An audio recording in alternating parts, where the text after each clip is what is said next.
What's up everybody? It's Dave from Both Lighting USA, and I've got another fixture overview and settings video for you. This time it's our professional Splash Pro. This is a BI moving head fixture, so all of these diodes can fan out and do all these super cool patterns. It's a super bright, super professional fixture. This can be used, of course, for DJing, theatrical, production. It is a real workhorse. I'm gonna go over all the details, all of the settings of every single screen, every single possible option you have with this fixture. I'm also gonna give you guys a little bit more details of what you can expect when you purchase this from Both Lighting USA. Let's take a look at the back first, then the front, and I'll come back for a final overview.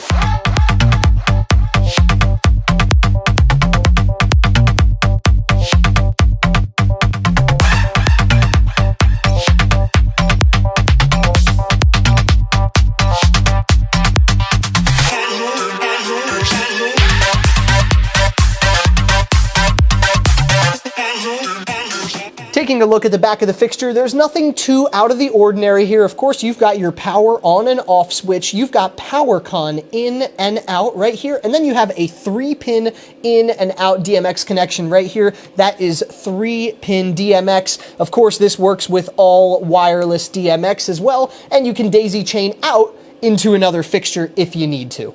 Now, taking a look at the front, of course, we have your display, and the biggest number there, that is your DMX address. And we've got 4 settings at the bottom. There is adjust, there is language, this one says normal, and this one says setup. So I'm gonna go through all 4 of these, and you use these right arrows to get from menu to menu.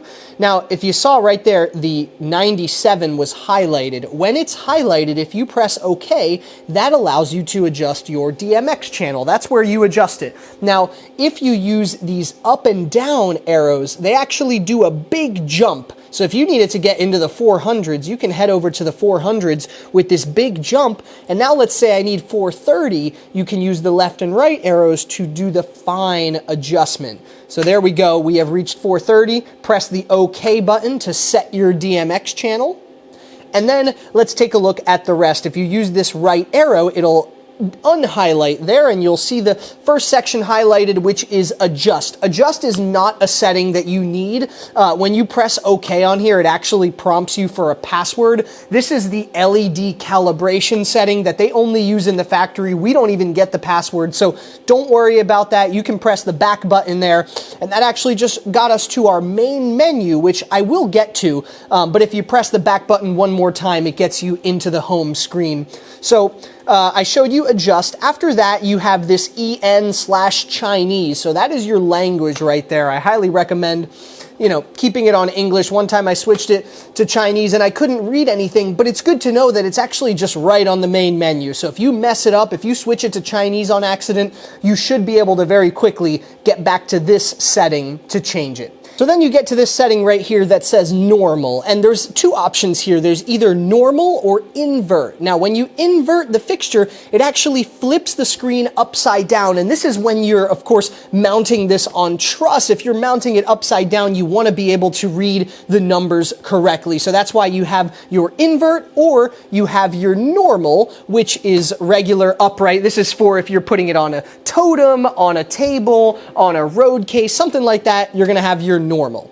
And then finally, we've got your setup. So I'm using the right arrow to go into setup. I press OK, and we've got a nice LCD display here. Of course, this first button, it says return, so that'll get you back to the home screen. But if we go a little bit further, we get into setup. Let's click setup and see what we've got. The first option is escape, so that will get you back to the main menu once again.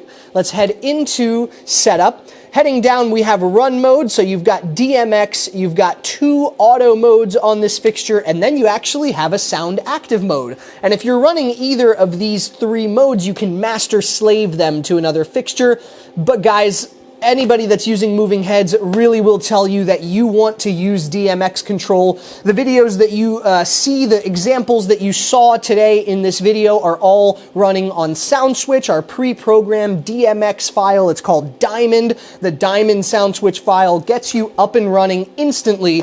No need to do any programming. We did all the programming for you. So if you have any interest in pre-programmed DMX, check out the link below.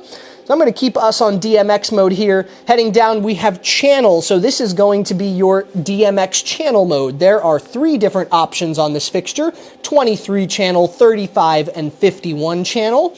And all of the information about each of the parameters for each of the channel modes is in the manual, which is found on our website, bothlightingusa.com, under the support tab. We're going to stick into 23 channel mode here, so let's press OK. Heading down, you have your pan and tilt default positions. Now, these are set to 0 and 127, which is exactly what you want them to be at, so I would leave those there.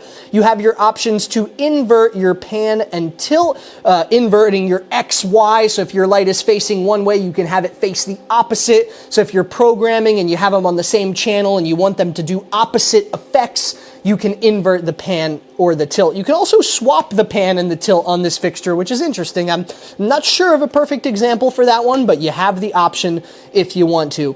Fast dimming, you always want to have on. That's basically if you want any chance of strobing this fixture, you need it to be able to dim quickly, or fast dimming on.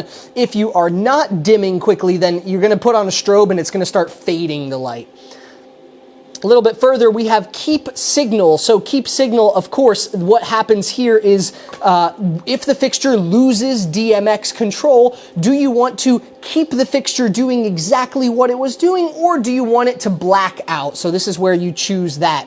These other settings right here, encoder correct and hall correct, you can keep those on. That makes sure that the fixture is always facing the proper way based on its pan and tilt.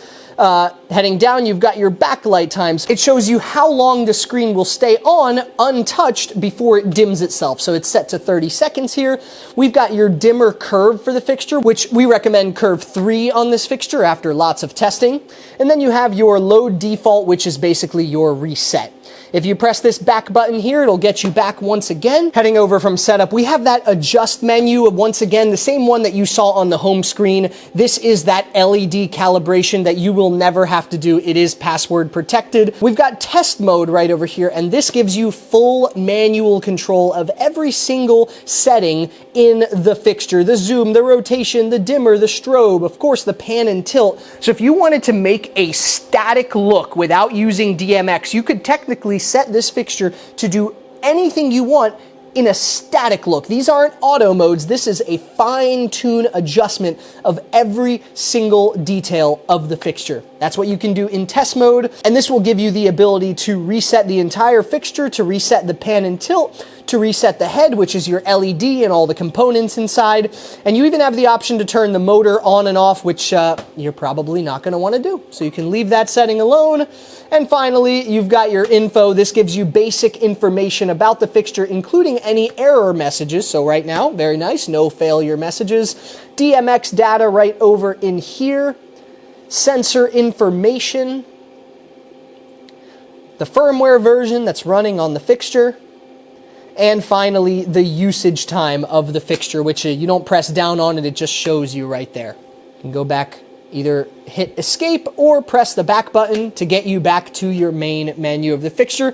And like I said before, in 30 seconds, this fixture will go dim, just like we have this one over here. It is dim, yet it is still operating. Well, there you have it, ladies and gentlemen. There is our Splash Pro from Both Lighting USA. This has quickly turned into one of my favorite fixtures. It doesn't have the gobos, of course, that everyone's looking for, but it is a super bright wash fixture, and it can do these awesome effects. Let me turn down this lighting. I know you already saw this, but it just looks so cool to me. It looks so cool. I have it running on the Diamond file from SoundSwitch right now, which is fantastic. Shout out Marcellus from Both Lighting on this beautiful file. Thank you so much for watching, everybody. If you have any questions about the Splash Pro, put them in the comments or give us a call, DM us, send us a text. We've got a bunch of different options, and I personally answer the sales line, so I'm happy to chat with you. I'm happy to answer all your questions. I would love to get one of these fixtures in your hands. Have a great day, everyone. Thank you so much for watching.